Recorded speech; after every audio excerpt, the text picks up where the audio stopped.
Yo guys, what's going on? The extravaganza is over and I am so tired right now after 2 days of playing, but the dust is finally settled and I got second place. I wish I could have won, but I lost to Branded in the finals. Konami, please ban Branded Expulsion. That card is not okay for the game. I would like a chance if I do not open up Ash Blossom, please. And yeah, so beyond that, I just wanted to say that this event was very fun. I really do enjoy remote duel events because I think it gives a lot of people experience to play remote duel, to duel in general in a high level competition without the travel expenses, all of the pain to take off. Maybe people have to take off work. Like I know for traveling, I have to take off for work. It makes it a lot easier, and I think it's a lot more accessible, and I think it gets a lot more hate than it deserves in the community. So I just wanted to start off by saying that. Konami not telling me to say that. This is really my personal belief. I really think they're great for the game, and they get way too much hate, and I will gladly be the 1% who says that. Past that.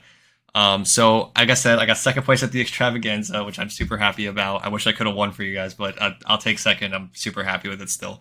I played Runick Spright in the event.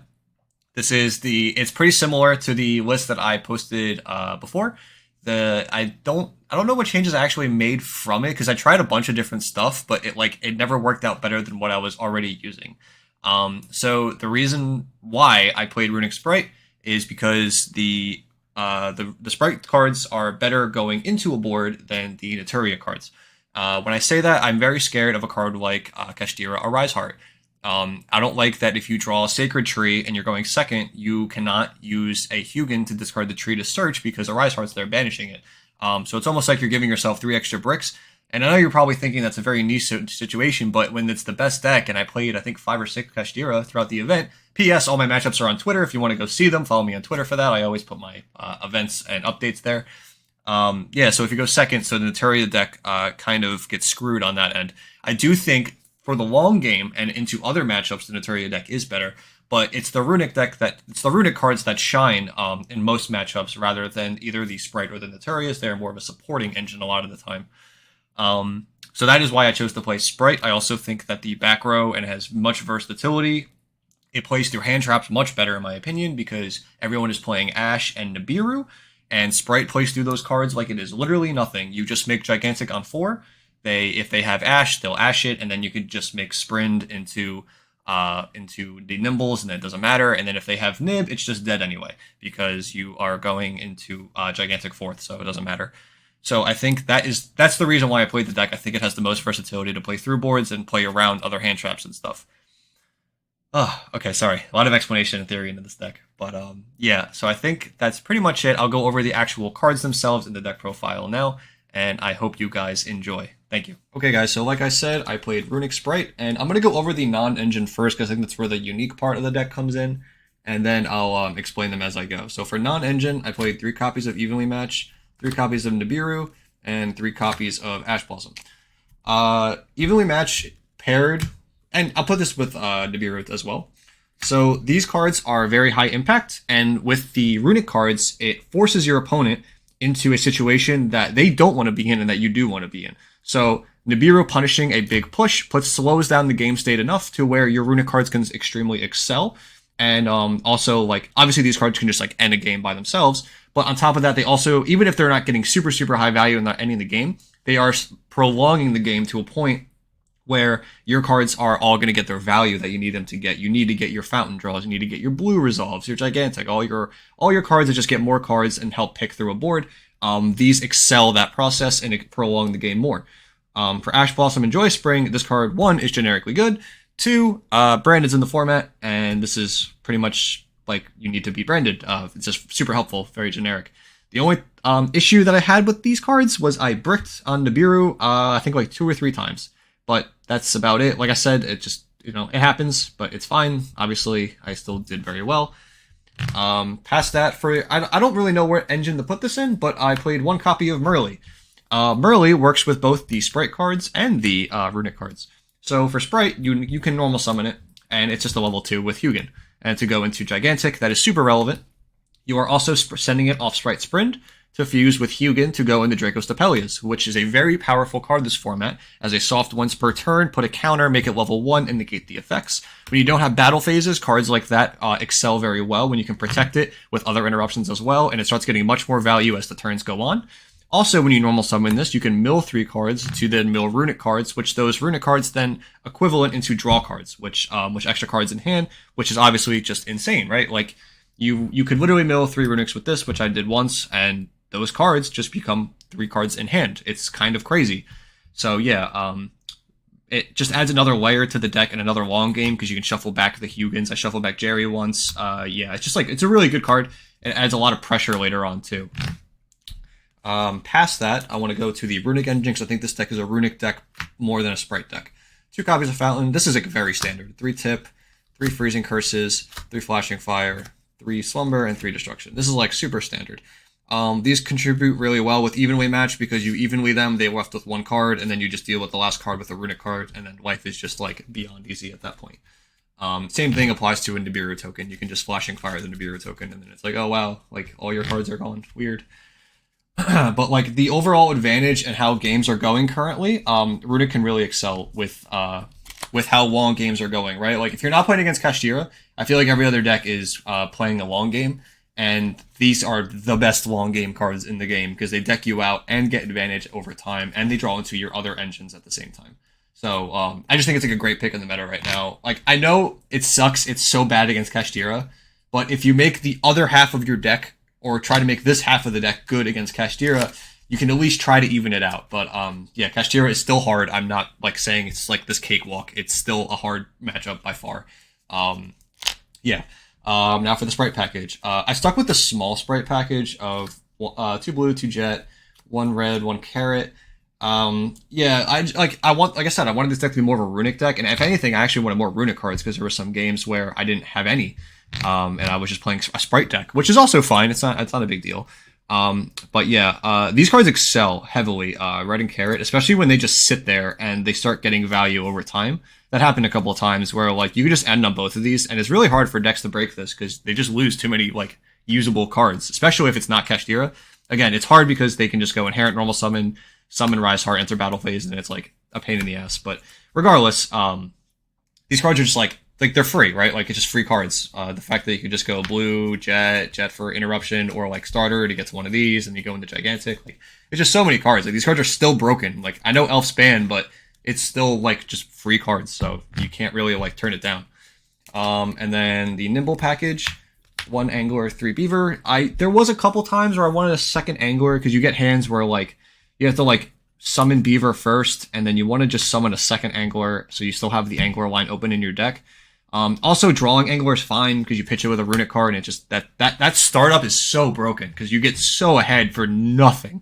And you also do the angler line without using sprint, so then you can sprint, send Merly rather than angler. Like it's so good. So like maybe a second angler could have a place in this deck.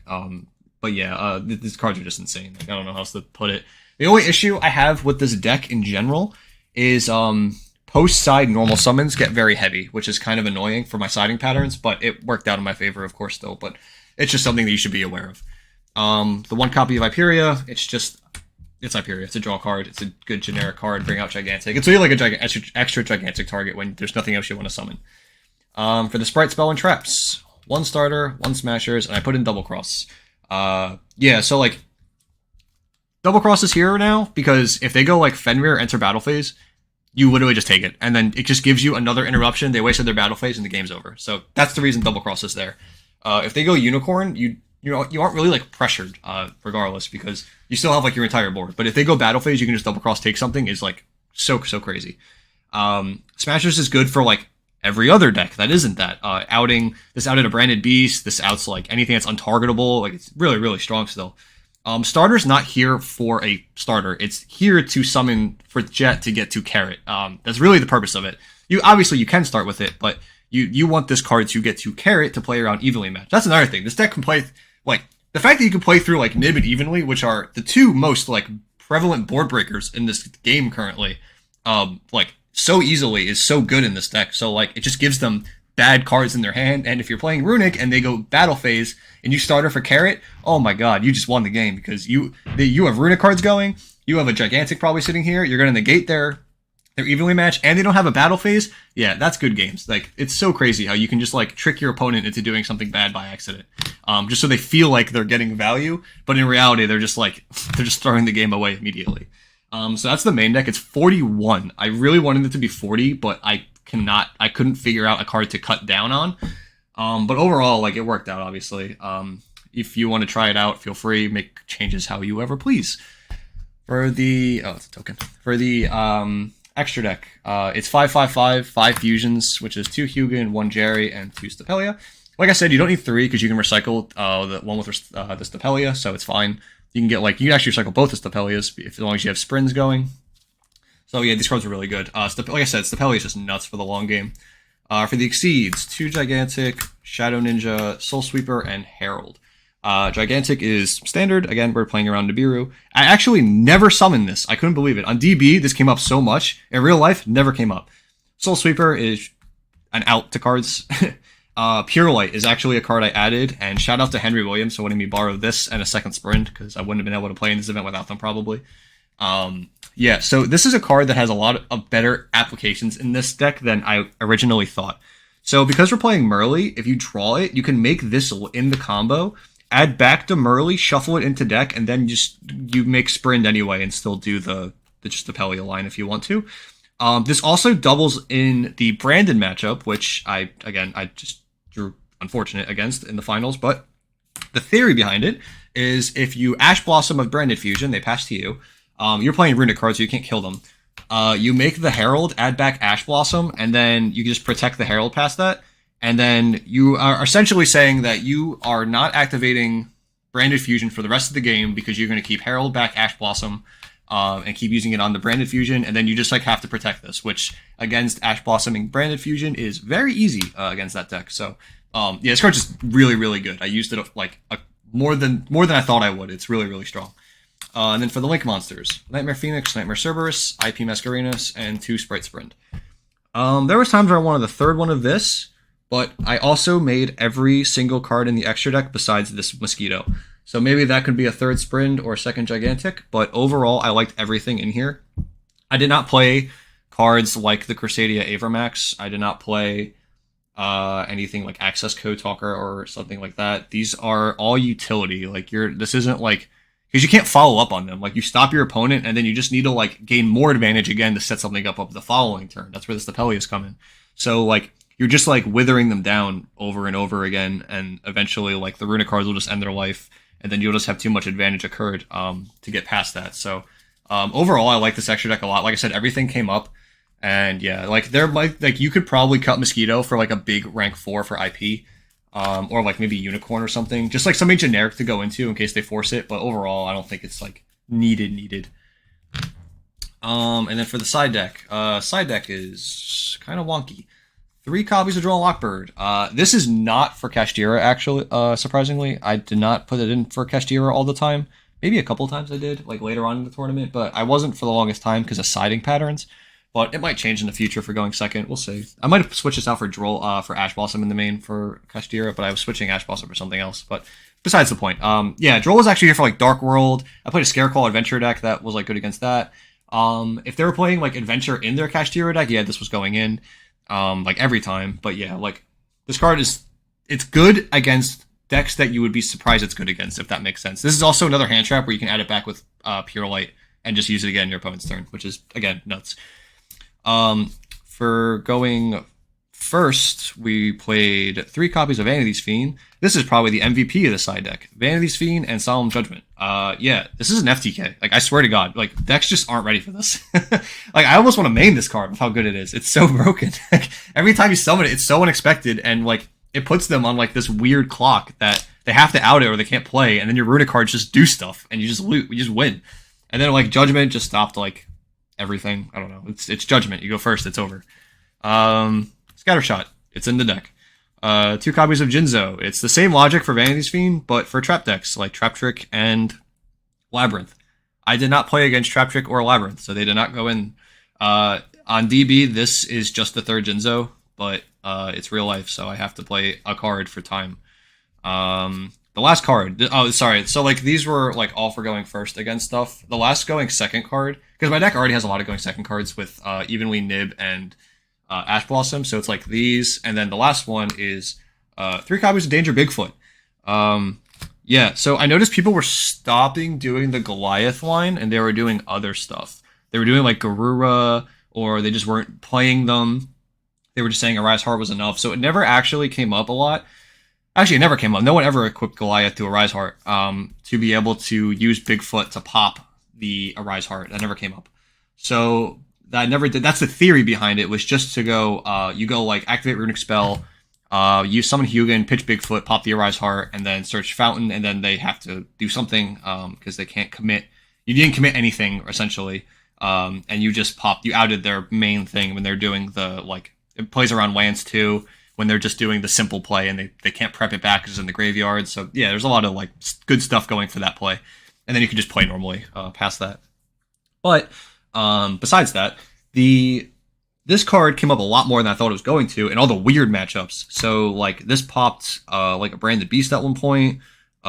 This also attacked for like game once, just being a big monster. This also crashed into a Nibiru like in a weird game state. Like, this is a very flexible card in this deck. The fact that it's like a big monster, plus you can discard it. It's also an extender, so like sometimes going first, if it's like all the hand traps are bad and you're trying to go Vanity's Fiend, this is just like an extra body to special summon. Like you reveal it, tribute, and then this is another body to go in the sprint. Yeah, like it's I liked it. I don't think it was amazing. There might be better cards than this, but it definitely worked out for me. Oh, this popped the Rivalry of the Warlords too. That was cool. Yeah, I know, it's just a very unique card, and I think it actually did its job pretty decently. It wasn't what it was for, but in all the weird matchups, it worked out. Yeah, that is my deck profile. Again, all my matchups are on Twitter. Just follow me on Twitter, and it's in my description below, and if you want to see that. And also, shout out to my brother, Vincent, for listening to all my nonsense ideas throughout this entire format. Like this BS deck that I made and tested heavily for. He sees me on DB grinding all the time. I know he sees me working hard for trying to be better at the game. Shout out to everyone in the Anti-Crystal chat. Shout out to Starlight Games. Shout out to to everyone in Jersey, to be honest. Everyone who helped me. There's so many people helping me. I really appreciate everybody who helped me. So yeah, thank you everybody, and hopefully for the next YCS I go to, I will be a force to be reckoned with and come home with an ultra rare prize card. Thank you. Bye.